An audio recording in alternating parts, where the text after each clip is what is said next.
Hello again and welcome to our channel Life Matters by Mario M. Tatu. This has been a very interesting week about education matters. We've seen many guys and many of our leaders running around trying to justify their education background, whether they went to school or not, and such things. Good thing today is I'm joined by well-educated man by all means and standards. Okay, I'm joined by a doctor, a PhD holder today, and I'm gonna let him introduce himself a little bit. Then we can pick it up from there. Thank you, Mr. Mario.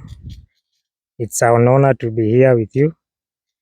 I appreciate this opportunity. My name is Dr. Ben Gigi. I've studied finance. For most of my education is in finance. Undergraduate, I studied finance at the University of Nairobi. I did my master's at the same institution in finance and investment. And the PhD is also in finance. Thank you. So, Dr. Ben, tell us what's your view of all the things going on here, and what can people do to avoid being caught up in such things like we're seeing our leaders being caught up in right now? I think the first thing is preparation. If a person like Sakaja and all the other people battling with their education, they should possibly seek to go to school. And nowadays, with the parallel kind of degrees, you get them after 3 years. So with proper preparation, I'm sure they will be ready and these controversies will not be there. Okay, I think that's good advice for our leaders and the people who are starting as well. Daktari, I know some people have some challenges trying to balance personal life and going to school, especially higher education. Yeah, so when somebody has started some business or you've been employed, and then you want to further your education, maybe based on your experience you can tell us how have you managed to balance the two, all the way to getting to the apex of education, which is getting a PhD. We are normally told that there is a work and life balance.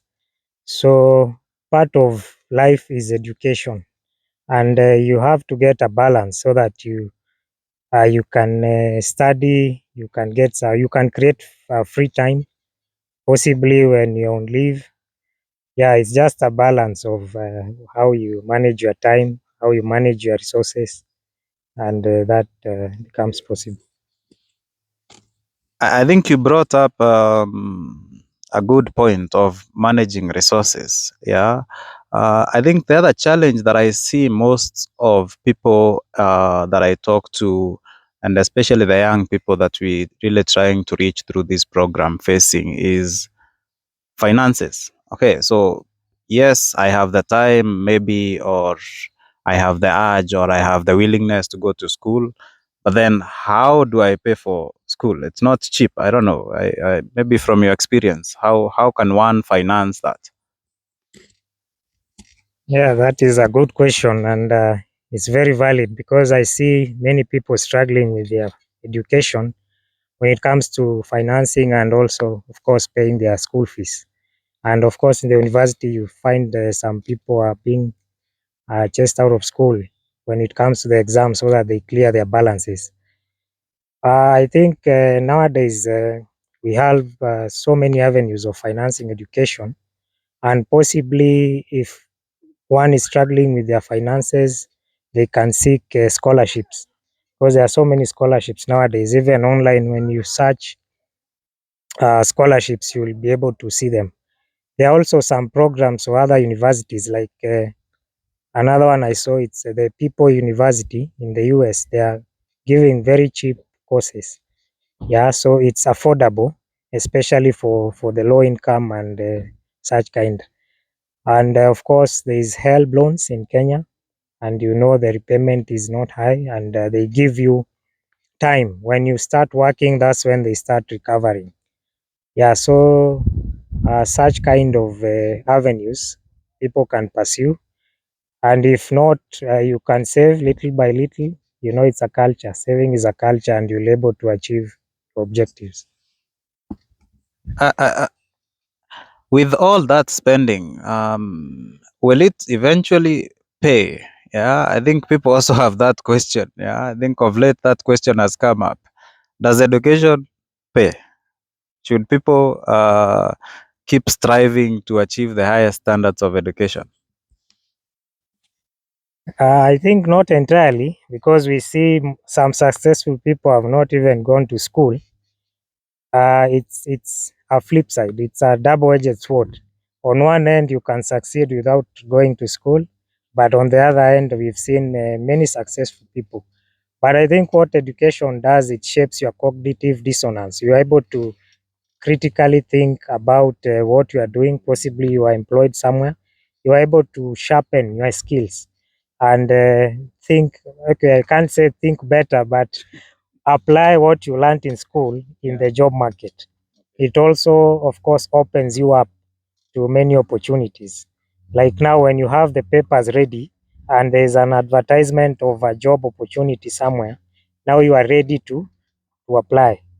And of course, when you meet people with connections or people who are exposed, you're able to explore the opportunities which are available.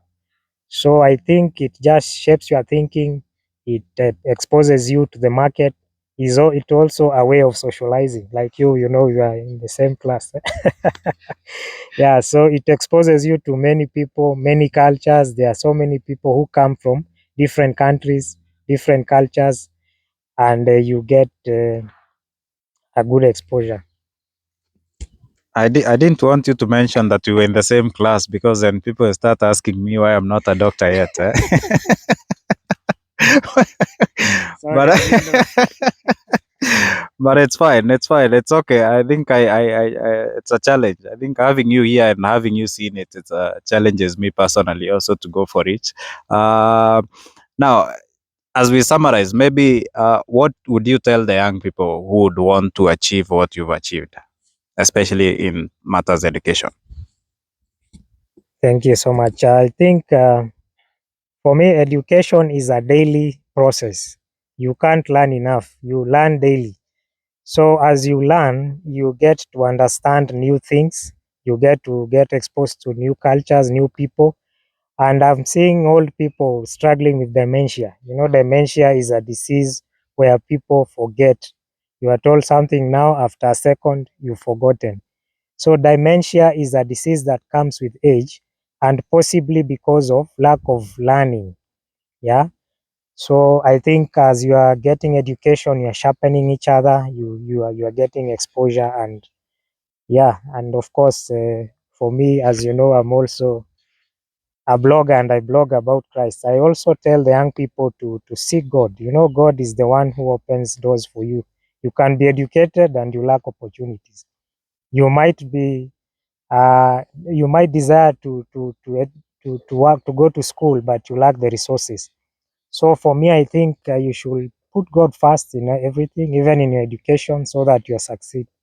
Because I remember when we are in school, we left so many people there. Yeah, so I think God needs to be first, and then of course what comes with the education is also positive for exposure. Okay, thank you very much for joining us, Daktari. It has been a pleasure, and thanks for all the insights you've given us. I hope they help many of us to get to the apex of education. To our viewers, thank you again for joining us. I think we will end it here until next time. Bye bye.